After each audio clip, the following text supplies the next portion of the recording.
Lembrando a você que nós fazemos esses vídeos em 3 partes, aí de aproximadamente 20 minutos cada parte. E ali na quinta-feira à noite temos as 3 partes juntas. Então fazemos um vídeo de 1 hora, 1 hora e 5, 1 hora e 10 no máximo. E lembramos a você que temos em nosso site e também no nosso blog, aí os comentários escritos, também os slides, tudo gratuitamente. Vamos então ao primeiro tópico da lição, a despedida de Elias. Subtópico 1, o ministério de Elias termina. Elias realizou grandes feitos em seu ministério profético. Foi vitorioso diante dos profetas de Baal e Azerá, 1 Reis 18:40. Foi ousado e perspicaz para repreender, aconselhar e direcionar os reis, 1 Reis 17:1. Foi alimentado de forma milagrosa por Deus em tempos de adversidades, 1 Reis 19:4-6. No entanto, mesmo diante de tamanhas realizações, chegou a hora de o profeta encerrar sua missão na terra. É evidente que não são só esses os feitos realizados por Deus através de Elias. Aí, então, tem aí uma lista de milagres. Você pode olhar lá no nosso site, no nosso blog, mais detalhes sobre isso. Então, Elias foi um homem tremendamente usado, e veja bem, um período muito difícil de Israel, com idolatria tremenda, com o pior rei que existiu em Israel, foi Acabe. Pior perseguição aos profetas foi na época também de Elias. Jezabel mandou matar muitos profetas. Se não fosse ali o trabalho de Obadias de esconder ali 100 profetas, provavelmente só restaria Elias como profeta. Então veja só que foi uma época muito difícil.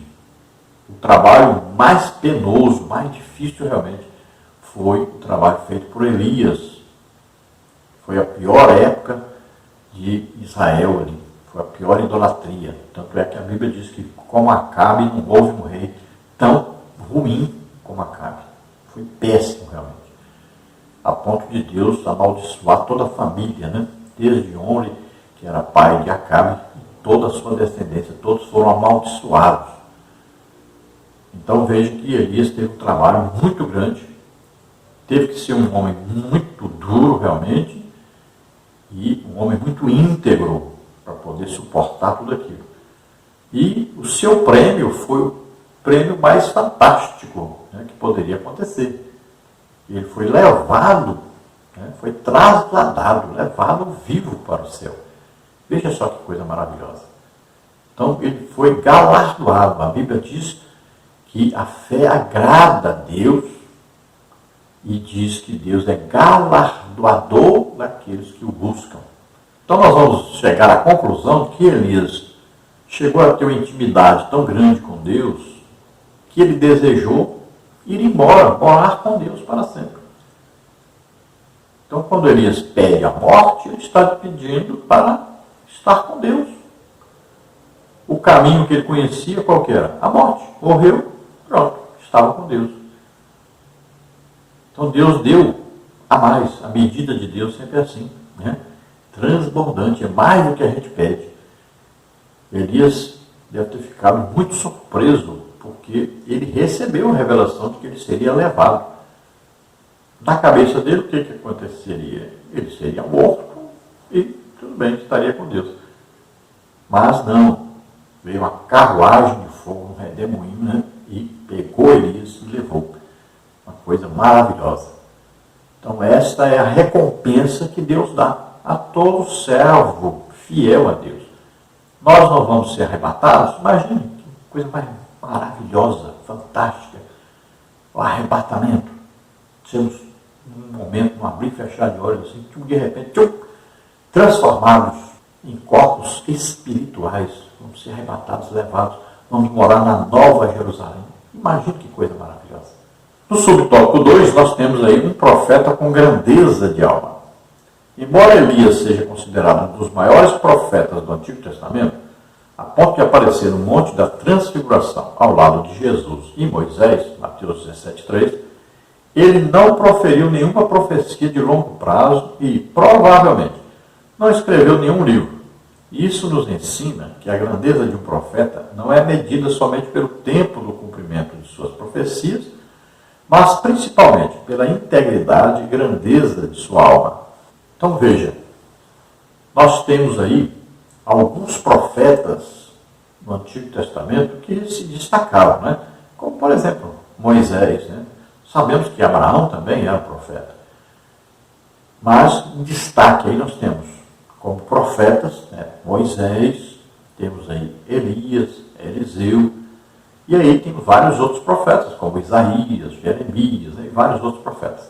Mas, veja bem, profetas usados em milagres, então se destacaram aí Moisés, Elias e Eliseu. Veja só, os outros, alguns escreveram, né? Outros profetizaram coisas que iam acontecer no futuro, mas eles não foram usados em milagres. Então veja só. Então, de destaque em milagres, basicamente nós temos no Antigo Testamento, né, Moisés, Elias e Eliseu. Vemos lá Daniel sendo usado também poderosamente, né? Em revelações, também interpretação. Agora, milagres assim, de ressuscitar morto, como Elias, Eliseu, né? Vamos ver aí, milagres de multiplicação de pão, como Eliseu. Então nós não vamos ver nos outros profetas. Eles escreveram, ou alguém escreveu o que eles disseram, mas eles não foram usados assim diretamente em coisas sobrenaturais. Então vejam só, a diferença é muito grande entre um e outro. Mas o destaque, o que importa realmente, não é se ele foi usado para escrever coisas futuras, que é o ser usado um dom, palavra de sabedoria, escrever sobre coisas do futuro. Ou revelações sobrenaturais, que é palavra de conhecimento. Ou ser usado em milagres, que também é ser usado em dons do Espírito Santo, dons de milagres. Então todos eles foram usados pelo Espírito Santo, cada um de uma forma. O importante é que todos foram usados por Deus e, diante de Deus, eles importam por causa da sua dedicação, da sua fé, do seu amor para com Deus e sua obra. Nós temos que entender que cada um tem o seu ministério, cada um tem a sua função dentro do reino de Deus. Agora, temos que entender que todos os homens de Deus tiveram como a chancela do seu ministério algum dom do Espírito Santo operando através deles. Isso é básico na Bíblia. Você tem que entender isso. Isso é básico. Sempre Deus mostra quem é dele, quem ele escolheu exclusivamente para fazer a sua obra, quem ele escolheu para dar o ministério. E ele confirma através de sinais, prodígios, maravilhas. Sempre foi assim. Então nós vamos ver no Novo Testamento, muitas vezes a pessoa ignora, mas João, por exemplo, a pessoa diz, mas João, Deus não usou ele em milagres. Mas João foi usado tremendamente no dom palavra de sabedoria, escrever a respeito do futuro. Então você precisa entender como é que funcionam os dons e o que são os dons do Espírito Santo. Nós estudamos sobre os dons e muita gente não compreende como os dons operam. Então pessoas que escreveram a respeito do futuro são pessoas usadas tremendamente no dom palavra de sabedoria, que é escrever exatamente ou falar alguma coisa que vai acontecer no futuro. Então vemos que Elias não foi usado para escrever, provavelmente, ninguém tem muita certeza, né? E também ninguém escreveu alguma coisa que ia acontecer no futuro, que Elias profetizou, ou seja, que ele foi usado no dom palavra de sabedoria, falar sobre o futuro. Então, não tem isso, mas tem o seu ministério cheio de acontecimentos milagrosos, poderosos. E o que mais destaca aí para nós é aquele desafio que ele fez, né, com aí 450 profetas de Baal e 400 profetas de Azerá. É o maior destaque que dá ao ministério de Elias, é isso aí. também ali a viúva sustentando, né, o filho morrendo, ele ressuscitando. Então também é um destaque muito grande. E um destaque no futuro sobre Elias é a transfiguração de Jesus. Nós vemos que Elias estava presente ali. Veja que coisa. Só duas pessoas estavam ali, Moisés e Elias. Moisés representando a lei. Elias estava representando todos os profetas. Olha que coisa impressionante. Ele foi usado em milagres, não foi usado para escrever ou alguma coisa ser escrita a respeito do futuro, mas foi usado tremendamente em milagres. E se destacou como representante dos profetas. Olha que coisa maravilhosa. Que importância Elias teve. E nós cremos também que Elias ainda vai estar na terra durante a grande tribulação. Veja só, em 3 momentos diferentes a presença de Elias. No Antigo Testamento, quando havia maior idolatria em Israel, ele mostrando o Deus verdadeiro para todos. Depois vemos Elias representando todos os profetas, junto com Jesus na transfiguração. E depois ainda vamos ver Elias durante a grande tribulação, como uma das 2 testemunhas. E ali, Elias novamente estará sendo usado em tremendos milagres. O subtópico 3, Gilgal, um lugar de boas recordações. Elias estava em Gilgal quando iniciou os preparativos para o seu arrebatamento. Esse lugar foi cenário de grandes e marcantes acontecimentos. Em Gilgal foi estabelecido o memorial da travessia do Jordão, realizado por Josué. Josué 4, 19 e 20. Ali também os israelitas foram circuncidados. Josué 5, 1 a 9. E celebraram a primeira Páscoa na terra prometida. Josué 5, 10. Foi em Gilgal que Elias tomou ciência do término do seu ministério profético. Então, Gilgal é aí local de aliança com Deus. É local de derramar água perante Deus. Água, coisa mais preciosa. Então, era usada para adorar a Deus. Então, nós vamos ver que ali Israel esteve acampado e ali ofereceram a Deus, né, água, e ali fizeram a circuncisão, ali celebraram a Páscoa. Veja só que coisa importante, que lugar importantíssimo. Ali renovaram uma aliança com Deus. Foi em Gilgal que Josué colocou aquelas 12 pedras representando as 12 tribos de Israel, né? Ali, em agradecimento e louvor a Deus por ter atravessado eles lá para o lado de Canaã, onde agora Josué e todo o povo teriam a função de livrar a terra dos idólatras. Era para eles invadirem, tomarem todas as cidades e ir matando todos os inimigos. Então Deus deu para eles, mas eles tinham que tomar posse. Tinham que destruir o inimigo que existia na terra e tomar posse. Nunca fizeram tudo o que era para fazer. Nunca desocuparam totalmente a terra. Fizeram até aliança com povos daquela terra. Erraram muito. Mas, então a importância de Gilgal é muito grande, que foi o início realmente do trabalho de possuir a terra. E nós vemos que em Gilgal houve então ali um movimento de santificação, de separação para Deus, para poderem ser usados dali para frente, que Deus havia dado para eles. Então servia de um treinamento, né, do discipulado para Eliseu. Gilgal é importantíssimo, pois Eliseu ia aprender agora que para ele ser usado por Deus, para ele ser substituto de Elias, ele tinha que passar por todo esse processo de santificação, de adoração a Deus, né, de consagração a Deus. Então Gilgal era próprio para isso. Nós vemos que depois Elias vai passar em Betel, junto com Eliseu.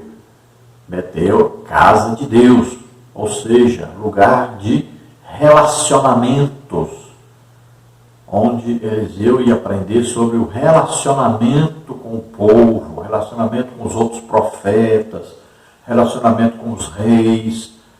Então ele tinha que aprender sobre o relacionamento. Então, aí o relacionamento ia depender da sua integridade. Ele poderia se relacionar, mas nunca se misturar com os pecadores e praticar as mesmas coisas. Então, ele tinha a função de corrigir, de levar a verdade, de falar aquilo que Deus mandava falar. Então, veja só, ele tinha que levar a mensagem integralmente às pessoas. Não ficar mudando a mensagem, né? Não ficar aí falando a mensagem que Deus não mandou. Não, ele tinha que ser um representante de Deus, falando com as pessoas o que Deus mandou realmente falar. Depois vemos ainda Elias levando Eliseu para Jericó. Jericó representava aí aquela diferença que existe entre a parte espiritual e material. Aquela coisa que existe muito da hipocrisia das pessoas. Por fora uma coisa, por dentro outra. Jericó, lá de fora, aquelas palmeiras lindas, perfumadas, sombra, água fresca. Lá dentro da cidade, muros muito altos e um mau cheiro terrível. Então Jericó aí representa essa diferença que existe e que Eliseu precisava entender. Muitas vezes as pessoas do lado de fora parecem uma coisa, lá de dentro são outra coisa.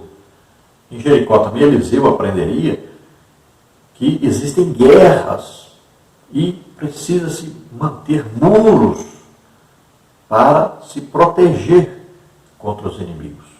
Então ele aprenderia que na sua vida ele precisava construir muros de separação para se proteger do inimigo, que lançaria o quê? Flechas incendiárias, né?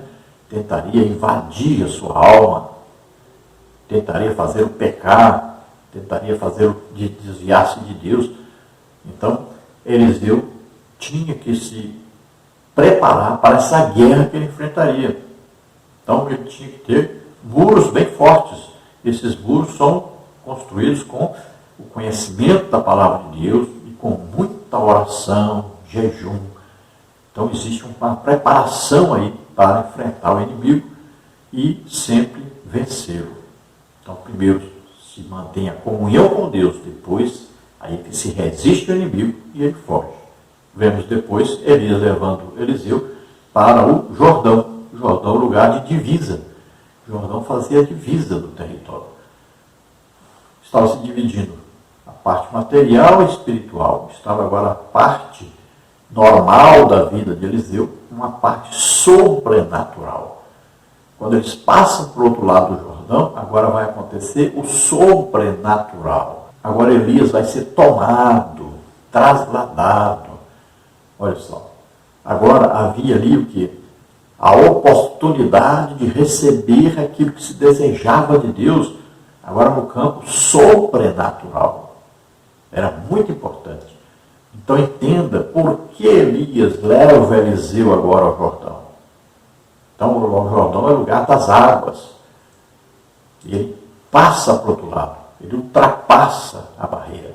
Agora ele vai a um local onde ele tem um encontro com Deus para receber de Deus o poder sobrenatural para o seu ministério. A partir dali é que ele vai ser reconhecido como profeta em lugar de Elias. Vamos ao tópico 2, o pedido ousado de Eliseu. Subtópico 1, a fidelidade de Eliseu. Antes de Deus levar Elias no redemoinho ao céu, segundo Reis 2, 1b, ele mandou o profeta fazer uma viagem da cidade de Gilgal a Betel. Elias disse a Eliseu que ele não precisava ir, mas Eliseu respondeu, não te deixarei. Durante a viagem, Elias disse 2 vezes para Eliseu voltar, mas ele se recusou, segundo Reis 2, de 1 a 6. Para Eliseu, era uma honra servir Elias, porque esse era o trabalho que Deus lhe tinha dado para fazer. Então veja que, se você ler, parece que Elias não quer que Eliseu vá com ele. Ele dizia, fica aqui. Isso era o quê? Era um teste, na verdade. Aquele que quer as coisas de Deus, quer ser usado por Deus, ele deve se esforçar. Veja lá Josué. O que foi dito para Josué? Foi dito para Josué: esforça-te, tem bom ânimo. Assim também, Elias está provocando em Eliseu esse desejo pelo ministério de Elias. Está provocando a ele o desejo de ter coisas sobrenaturais no seu ministério. Então, Eliseu fica atento. E ele não deixa Elias de jeito nenhum, porque ele sabe que através de Elias é que ele vai conseguir o seu desejo de ser usado tremendamente por Deus, sobrenaturalmente por Deus. Ele sabia que de nada valeria um ministério de profeta sem os milagres, sem a autenticidade de Deus. Então é a chancela, é o carimbo de Deus no ministério, são os sinais e prodígios de maravilhas. E Eliseu desejava isso ardentemente. Ele queria porque queria. E ele sabia que conseguiria através de Elias. Então ele não deixava Elias. Onde Elias fosse, ali ele estaria. Então veja que, saindo de Gilgal, Elias diz para Eliseu ficar. Depois ele vai então para Betel. E diz para Eliseu ficar. Depois ele vai para Jericó. E diz para Eliseu ficar. Depois ele vai para o Jordão. Então, Eliseu não desgruda de jeito nenhum de Elias, porque ele tem um alvo, ele tem um objetivo. Então, na nossa vida, nós temos que ter esse alvo, esse objetivo espiritual, buscando as coisas que são de cima, superiores, as mais importantes, as eternas. Então veja que para Eliseu não havia ninguém na terra superior a Elias. Ele era um profeta, homem de Deus, comprovadamente, homem de Deus, usado por Deus, comprovado o seu ministério por Deus. Então ele só queria seguir Elias, ele tinha um objetivo, e só Elias poderia levá-lo a esse objetivo. Subtópico 2, a porção dobrada. Quando Elias percebeu que Eliseu realmente não o deixaria, em razão de sua lealdade e companheirismo, lhe deu o direito de pedir qualquer coisa que desejasse. Eliseu então disse: peço-te que haja porção dobrada do teu espírito sobre mim, segundo Reis 2:9b. O que realmente Eliseu estava pedindo?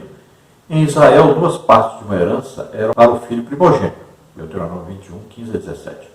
Assim Eliseu estava pedindo para ser herdeiro de Elias, ou seja, para ficar no lugar dele como profeta. Ele também pediu para ter o espírito ou atitude de Elias, porque queria a mesma coragem e zelo pela verdadeira adoração. 1 Reis 19:13-14.